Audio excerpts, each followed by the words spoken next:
प्यारे सज्जनों, गुरुमुख की बोली मीठी होती है क्योंकि वो हमेशा अमृत रूपी वचन, सदगुरु की महिमा और उनके गुणानुवाद में लगी रहती है।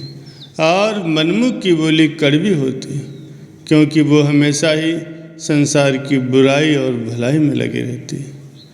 अगर तुम चाहते हो कि परमार्थ की दौलत तुम्हारे हाथ आए तो पूर्ण सदगुरु की शरण लो और उनकी संगत करके शब्द अभ्यास का तरीका सीखो और अपने शरीर के अंदर मंजिलें तय करते हुए और आसमानों पर पांव जमाते हुए शब्द की सहायता से उस धुर स्थान तक पहुँचो जहाँ से तुम्हारे असली मालिक की आवाज़ उतरकर नीचे के स्थानों में गूंज रही है। सत्संग और अभ्यास, ये दोनों चीज़ें असलियत तक पहुंच पाने के लिए ज़रूरी हैं।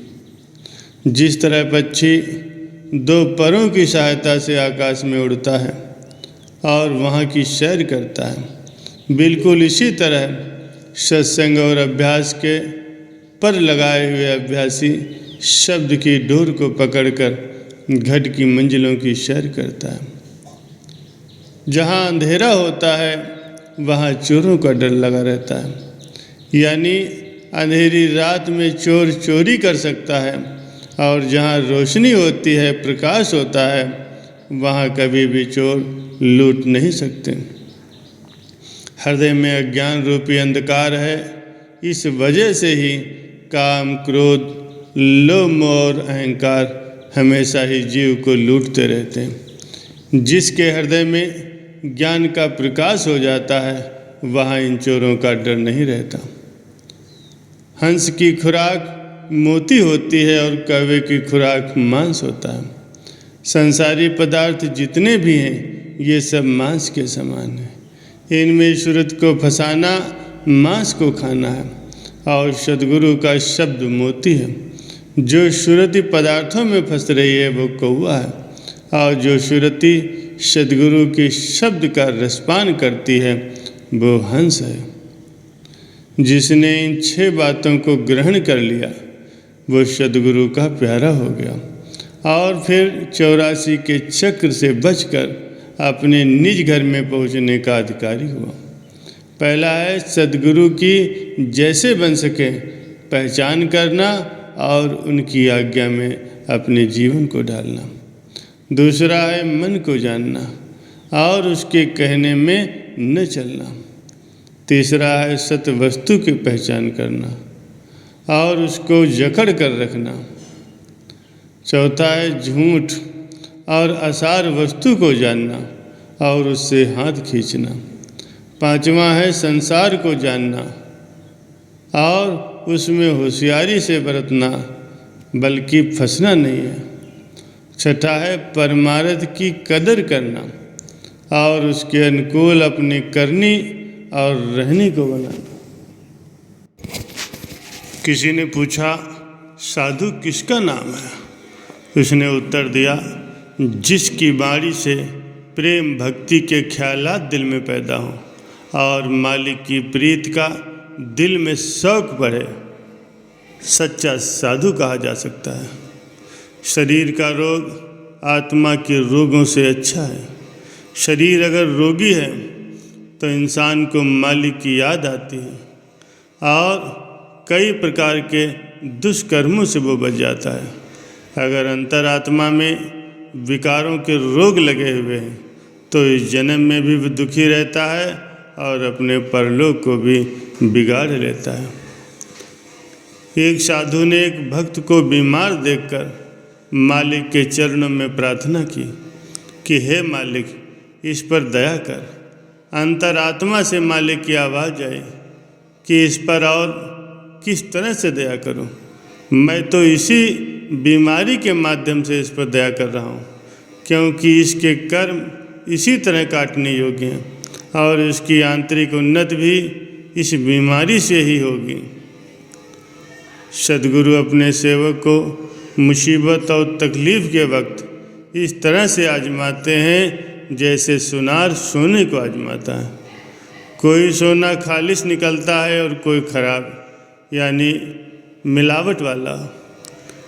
वो बड़ा मूर्ख है जो अपने आप को उत्तम मानता है, और वो बड़ा अक्लमंद है जो अपनी त्रुटियों को निहारता है, क्योंकि जो अपने को रोगी नहीं जानेगा वो अपना इलाज नहीं कर सकता, और ये जीव मन के रोगों से ग्रस्त हुआ है। इस बीमारी को दूर करना बहुत ज़रूरी है।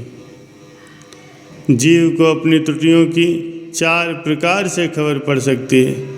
एक तो गुरु के सत्संग से वो दया करके इसकी त्रुटियों को जताएंगे।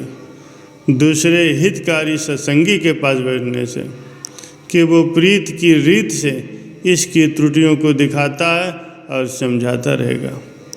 तीसरा है निंदक के पास, निंदक और विरोधी के वचन सुनने से, क्योंकि उसकी नज़र हमेशा अवगुणों पर रहती है और वो बगैर किसी लिहाज के उन अवगुणों को प्रकट कर देता है।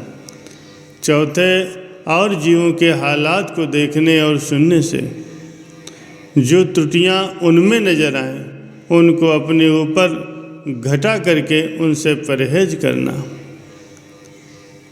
जो कर्म किया जाए उसके फल को मालिक की मौज पर छोड़ देना चाहिए। जिस तरह वो रखे उससे खुश रहे और शिकायत अपने दिमाग में न लाए।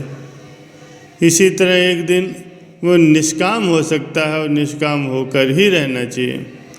तन मन धन और इसके सुखों को जब तक मालिक को अर्पण नहीं किया जाएगा, दिन ब दिन कर्म का जाल और बढ़ता और फैलता जाएगा और संसार की बंदिश भी बढ़ती जाएगी। इस तरह से छूटना तो बहुत ही मुश्किल हो जाएगा। काम, क्रोध, लोभ, मोह, अहंकार, ईर्ष्या, मान बढ़ाई, ये सब मन के विकार हैं और मन इंद्रियों के रसों की ओर बढ़ना चाहता है तथा ये सब मिलकर भजन और सेवा में विघ्न डालते हैं।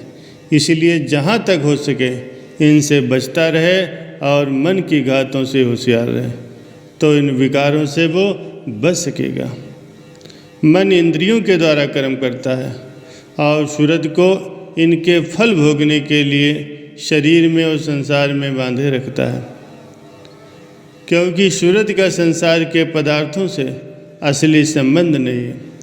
इनके छोड़ने में मन दुखी होता है और जितना ही मन के संयोग यानी मिलाप से सुख मालूम होता है, वियोग यानी जुदाई में इससे कई गुना बढ़ कर के दुख और तकलीफ़ों का सामना करना पड़ता है।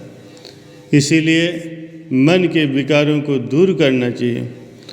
बिना इनको दूर किए मालिक के चरणों में पूरा निश्चय और पूरा प्रेम नहीं हो सकता, और जब तक साधक के दिल में सच्चा प्रेम मालिक का नहीं होगा तब तक उसका कल्याण, उसका उद्धार होना संभव नहीं।